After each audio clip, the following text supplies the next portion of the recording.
25 fighters. Et au niveau des sidekicks, en fait, on aura jusqu'à 7 personnages différents pour nous accompagner en journée.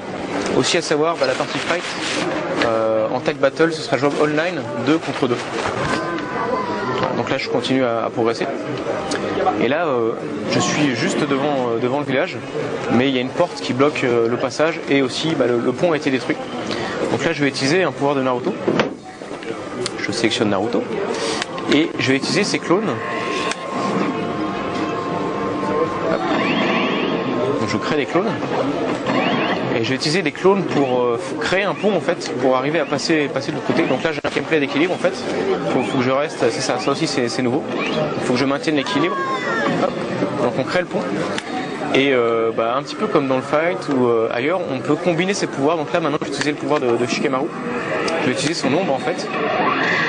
Et donc je combine les clones de Naruto et l'ombre de Shikamaru pour arriver à passer dans le petit passage sous la porte et arriver à atteindre le switch qui est de l'autre côté.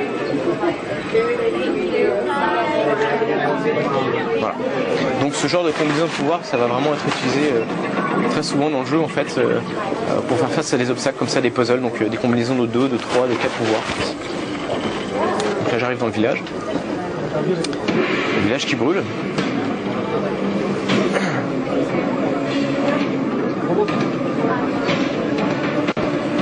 Mais malheureusement le boss s'est enfui en bateau. Par contre il a laissé des petits cadeaux pour l'équipe. Ah, ça c'est des tags explosifs. Donc ça c'est la fin de la partie de journée. Maintenant en fait je vais montrer la partie ce qu'on appelle Epic Fight en fait, qui est un boss fight finalement, avec un aspect story vraiment développé pour l'introduction au fight, la suite de fight. Et aussi c'est un fight où on va vraiment sortir les pouvoirs les plus impressionnants pour arriver à vaincre l'ennemi.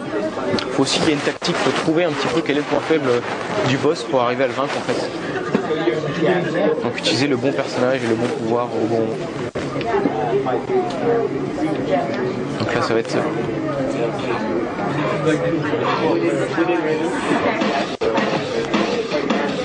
là c'est Naruto contre Kabuto.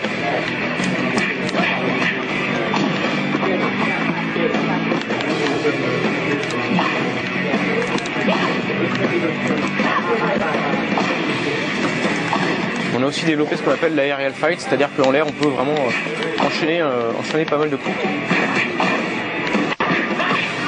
Le combat contre les boss était assez difficile, j'avais trouvé sur le premier. C'est ça. Et ça va être justement réajuster un petit peu le balancing, on va mieux le travailler. Alors là j'ai un petit problème parce que Kabuto en fait il se régénère grâce à... C'est un de ses pouvoirs, donc tous les coups que je lui ai mis finalement il s'est entièrement régénéré. Donc j'ai essayé d'utiliser un pouvoir plus important pour battre. Donc j'utilise le Shadow Clone. J'espère que ça va marcher.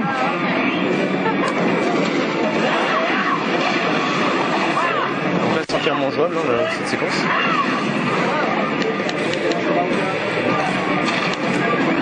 Mais malheureusement il se régénère encore, donc c'est pas encore le bon pouvoir ou la bonne façon de le tuer. Et en plus, il sera le mode qu'on appelle, donc quand on fait ça, les personnages deviennent beaucoup plus puissants et vraiment destructeurs.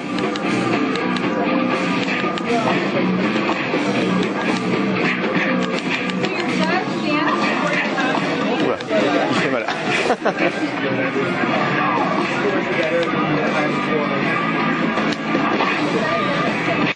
Voilà, exemple du combat aérien avec substitution aérienne d'ailleurs.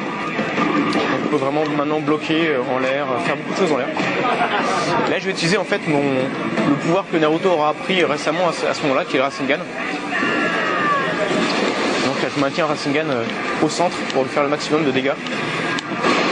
Et j'arrive à vaincre Kabuto. Donc là la partie suivante c'est une vidéo en fait, mais au final dans le jeu ce sera jouable. Donc, ce sera la Sannin Battle entre les 3 ninjas légendaires.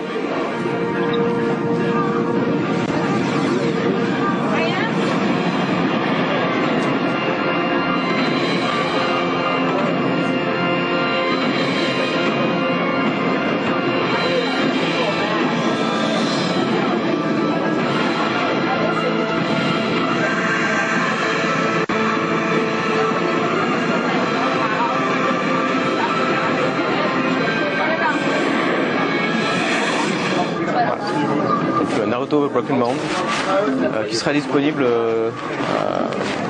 autour de Noël.